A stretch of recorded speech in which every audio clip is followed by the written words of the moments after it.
Assalamualaikum warahmatullahi wabarakatuh. Perkenalkan, nama saya Arif Rahman. Saya adalah calon guru penggerak angkatan 7 dari SDN Angkasa 8 Kabupaten Bandung, Jawa Barat.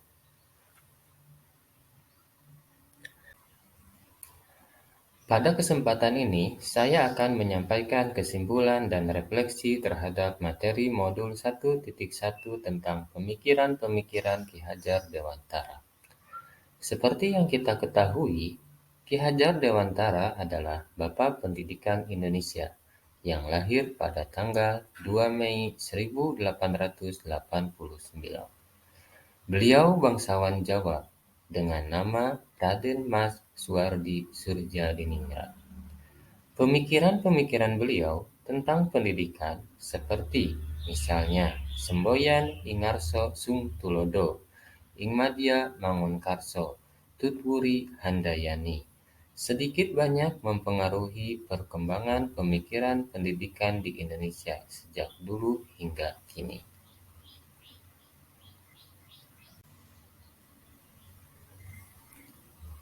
Pada zaman kolonial, pendidikan sangatlah terbatas. Hanya anak-anak bangsawan yang bisa sekolah untuk mendidik calon pegawai. Tahun 1922 lahir Taman Siswa di Yogyakarta sebagai gerbang emas kemerdekaan dan kebudayaan bangsa. Berkat jasa Ki Hajar Dewantara, hingga saat ini semua warga Indonesia bisa menikmati mengikuti pendidikan dan pengajaran. Menurut pemikiran Ki Hajar Dewantara, pendidikan adalah tuntunan di dalam hidup tumbuhnya anak-anak. Maksudnya, pendidikan menuntun segala kekuatan kodrat yang ada pada anak-anak agar mereka dapat mencapai keselamatan dan kebahagiaan yang setinggi-tingginya. Pada dasarnya, guru hanya bisa menuntun, memberi contoh, membangun semangat, dan memotivasi anak. Menurut Ki Hajar Dewantara, pendidikan adalah tempat persemaian benih-benih kebudayaan dalam masyarakat. Pendidikan dapat menjadi ruang berlatih dan bertumbuhnya nilai-nilai kemanusiaan yang dapat diteruskan atau diwariskan. Pendidikan diibaratkan seorang petani yang sedang menanam padi.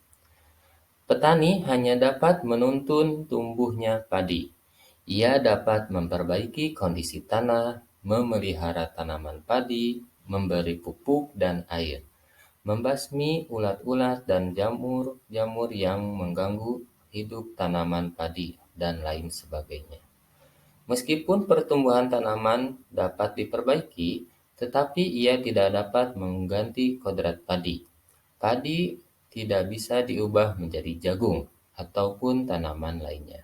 Begitupun siswa, tidak ada yang dapat mengubah kodrat alam anak karena anak dilahirkan dengan kodratnya masing-masing dan dasar jiwanya masing-masing.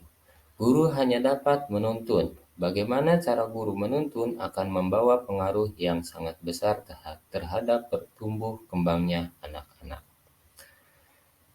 Sebagai pendidik, kita harus terbuka, namun tetap waspada terhadap perubahan-perubahan yang terjadi. Untuk pendidikan saat ini, para pendidik harus menekankan pada kemampuan anak untuk memiliki keterampilan abad ke-21, yaitu kreatif, critical thinking, collaboration, dan communication.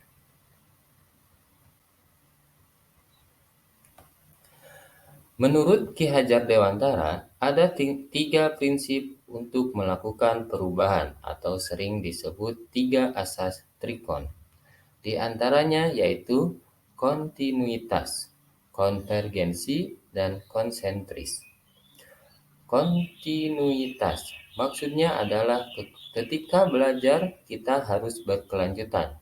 Kita tidak boleh melupakan kebudayaan dan sejarah dalam melakukan perubahan. Konvergensi maksudnya adalah pendidikan harus memanusiakan manusia dan memperkuat nilai kemanusiaan kita. Dan yang terakhir adalah konsentris, Maksudnya adalah pendidikan harus menghargai keberagaman dan memerdekakan pembelajaran. Jadi, jelas sekali terhadap bahwa pendidikan itu memerdekakan.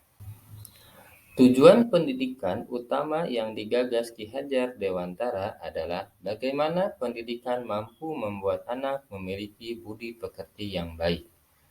Budi pekerti atau watak diartikan sebagai bulatnya jiwa manusia. Orang yang mempunyai kecerdasan budi pekerti akan senantiasa memikirkan dan merasakan serta memakai ukuran, timbangan, dan dasar-dasar yang pasti dan tepat. Watak atau budi pekerti bersifat tetap dan pasti pada setiap manusia, sehingga kita dapat dengan mudah membedakan orang yang satu dengan yang lainnya. Budi pekerti, watak, atau karakter merupakan hasil dari persatuan gerak pikiran, perasaan, dan kehendak atau kemauan sehingga menimbulkan tenaga.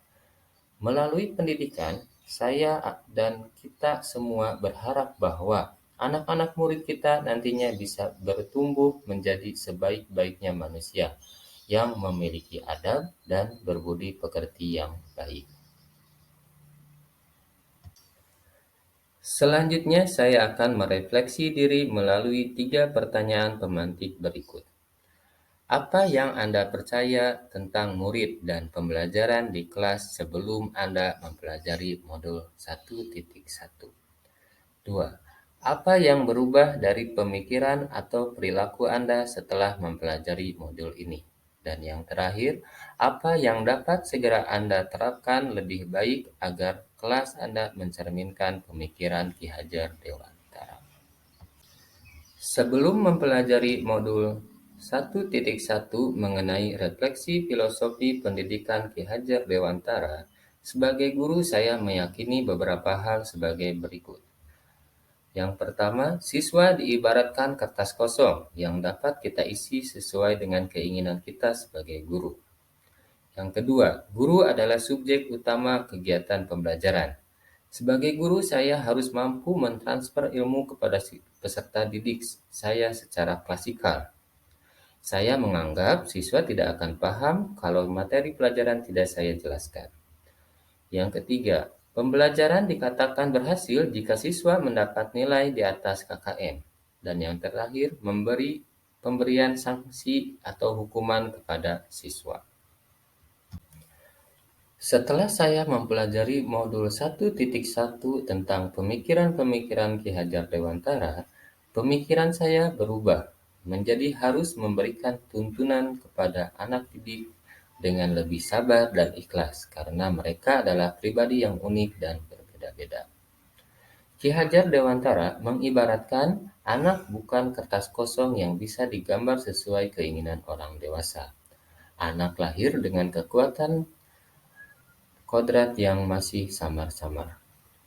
Menurut Ki Hajar Dewantara, setiap anak yang lahir sudah membawa kodratnya, yaitu watak bawaan yang diturunkan dari kedua orang tuanya, namun masih dalam keadaan samar.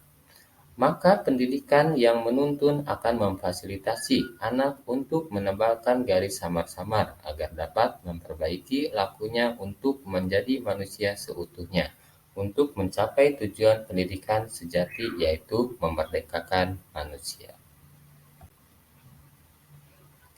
Saya juga akan mendesain dan melaksanakan pembelajaran yang menyenangkan, menarik, dan berpusat kepada peserta didik.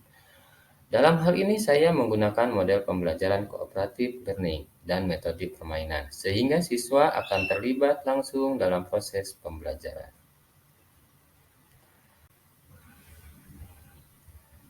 Selain itu juga saya tidak perlu memberikan hukuman yang bersifat tidak mendidik.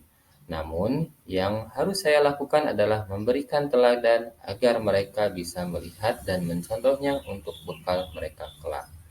Memberikan pembelajaran yang menyenangkan bagi mereka dengan mencoba berbagai macam model pembelajaran lebih merdeka dengan konsep pembelajaran yang dicontohkan Ki Hajar Dewantara. Hal-hal yang coba saya terapkan agar kelas saya mencerminkan pemikiran Ki Hajar Dewantara. Yang pertama, saya harus mengubah mindset saya yang tadinya berpikir bahwa anak itu adalah selembar kertas kosong yang tidak tahu apa-apa. Saya harus meyakinkan diri saya bahwa setiap anak lahir sudah lengkap dengan potensinya masing-masing. Meskipun masih terlihat samar, saya harus peka membaca dan mengenali setiap potensi anak yang saya didik, agar pengajaran dan pendidikan yang saya berikan nantinya, baik metode maupun bahan ajar, bisa betul-betul menggali potensi anak seoptimal mungkin. Kedua, saya mencoba menciptakan suasana kelas yang menyenangkan. Hal ini sejalan dengan kodrat anak yang senang bermain. Kita masih mengkolaborasikan asiknya permainan ke dalam kegiatan pembelajaran. Ketiga, saya harus mengupayakan pembelajaran yang berpusat pada anak, memberikan ruang, kesempatan, dan fasilitas seluas-luasnya agar anak mampu berpartisipasi aktif dalam kegiatan pembelajaran. Saya sebagai pendidik menempatkan diri saya sebagai fasilitator yang menuntun anak agar ia mampu mencapai tujuan pembelajaran yang diharapkan. Di akhir pembelajaran, penting bagi saya untuk memberikan penguatan terhadap materi-materi konseptual agar anak tidak mengalami miskonsepsi. Selain itu, melalui pembelajaran yang berpusat pada anak, saya berharap bisa mengasah keterampilan abad 21 mereka.